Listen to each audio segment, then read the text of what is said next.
In this movie, I'll show you how to modify the settings associated with a recorded step and then play back your action to make sure it works.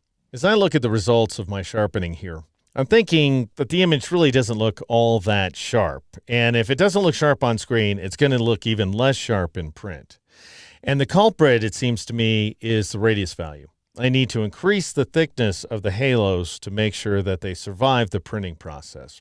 So the first thing you need to do before you modify any recorded settings is restore the original saved version of the image by going up to the File menu and choosing the Revert command.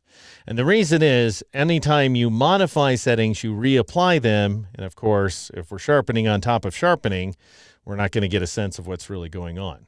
So go ahead and choose Revert from the File menu if you're working along with me.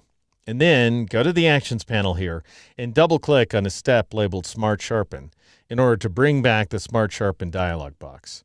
And I'm going to go ahead and scroll over to this section right here, this corner of the cliff, in order to keep track of it. Now, at 100%, the halo looks great, but the 33% view on this machine is more representative of how the image is going to look in print. So I'm going to make a couple of adjustments. First of all, because this is a digital photograph, I'm going to change Remove from Gaussian blur to lens blur. And that will give me finer halos off the bat, as you can see here. And then I'm going to compensate and take things a little farther by taking the radius value up to 4 pixels. And then I'll click OK in order to apply that change. And not only did I modify the sharpness of the image, which now appears much sharper on screen, but I've recorded the new settings here inside the Actions panel. So notice the radius value is now 4 pixels, and Remove is set to lens blur.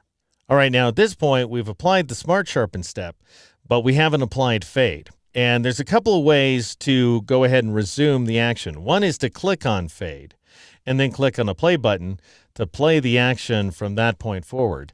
But to really see what's going on there, to see the fade occur, we want to zoom in to at least 100% so that we can see all of these color artifacts that we've brought to life thanks to Smart Sharpen.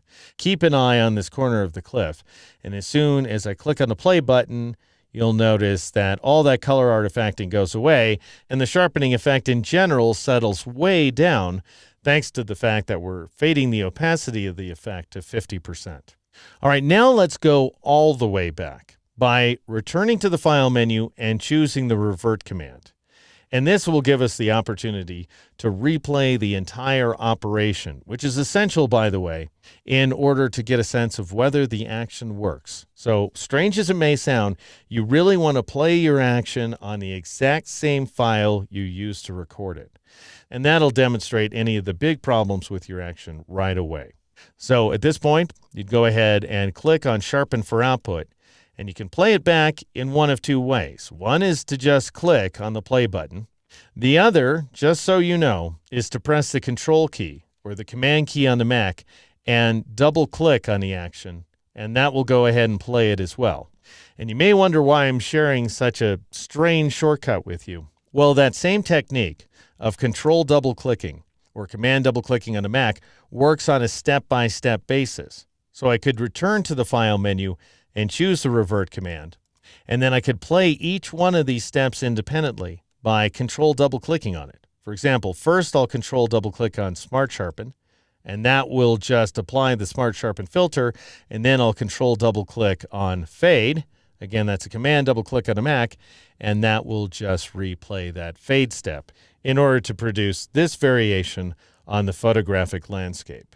And that, friends, is how you modify an action's settings and play it back on the original version of the image to make sure it works.